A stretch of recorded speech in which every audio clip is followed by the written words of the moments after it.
Hi there, folks. Welcome to another session for quantitative skills and reasoning. Today we're going to be talking about types of arguments. And without further ado, we're going to get started with an example.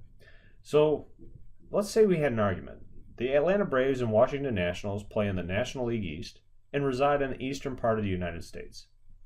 And then let's say our conclusion is that all teams in the National League East reside in the eastern part of the United States. So what does this argument consist of? Well, it consists of some premises and a conclusion.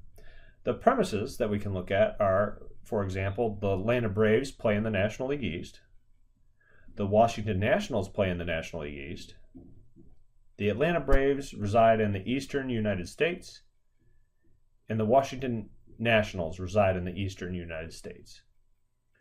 And all of this information leads to a claim for a conclusion that all teams in the National League East, and just so if you don't know, it's Atlanta, Washington, Philadelphia, New York, and Miami. So all those reside in the eastern United States. Well, if you look at the first four premises, you get, for the first one, Atlanta Braves play in the National League East. That's true. For the second premise, we also have a true statement there, since the Washington Nationals play in the National League East. The third premise is true, and the fourth premise is also true. Now, all these true statements lead to a conclusion that actually happens to be true.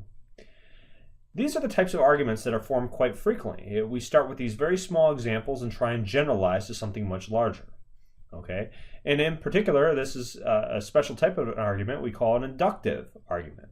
So an inductive argument uses specific premises to form a more general conclusion. And that's what happened here. Now, is this always the best way to go? Well, there's some yes and no to this. So let's take a look a little bit closer and see what happens in another example. So we're going to start with some specific examples, so some specific true statements that are premises, and try and build to a more general conclusion. And this will be more mathematical in context. So first off, notice that 3 squared equals 9, and negative 3 squared equals 9. And then the claim that we'll kind of build to for the conclusion is, hence for all integers x, we find that x squared is a positive integer. So we have some premises and conclusions once again. So our premise, first premise, one that's not actually listed here, but it's implied in some regards, is 3 and negative 3 are integers. Okay, so we know the set of integers. It has 0, 1, 2, 3, 4, so on and so forth, and also the negatives. So that's fair game. That's a true statement.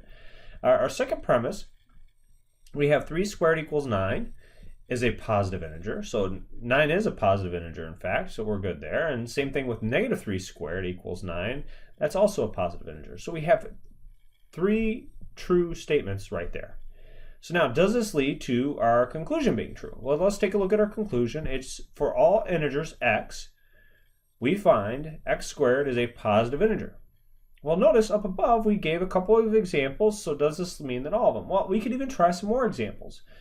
We could try, say, 7. If you square 7, you get 49, and then all of a sudden 7 squared equals 49. That's a positive integer. Same thing with negative 7. And all the positives and negatives seem to go to a positive integer. Does it mean the conclusion is true? Well, the answer is actually no. If you take a look at 0 squared, that is not a positive integer, because 0 squared equals 0, and 0 is neither positive nor negative.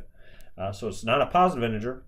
So all of a sudden what we have is a statement that's false. So that conclusion was true, or the premises were true, but the conclusion was false.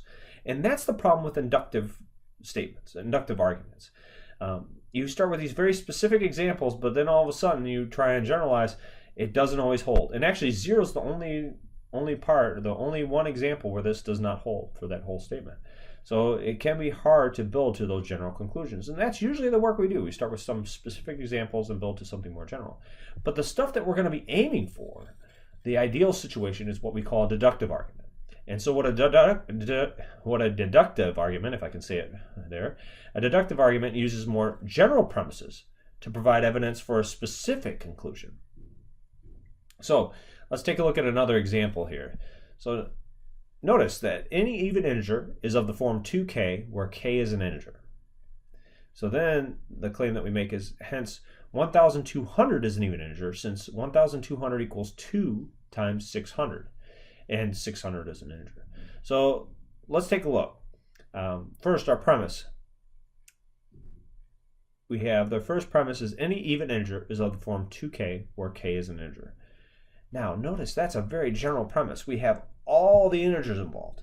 And what we're going to do is we're going to narrow things down in scope to this number 1,200. And 1,200 for our second premise is equal to 2 times 600, and 600 is an integer.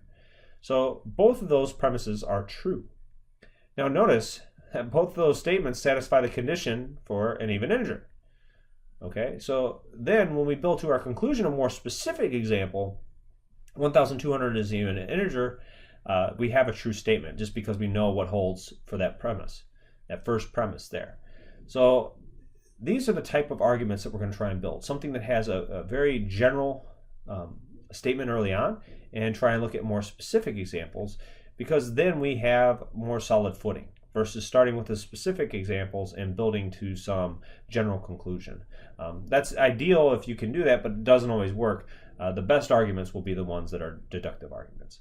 So hopefully that makes sense. If you have any questions in terms of the differences between inductive and deductive arguments, just let me know.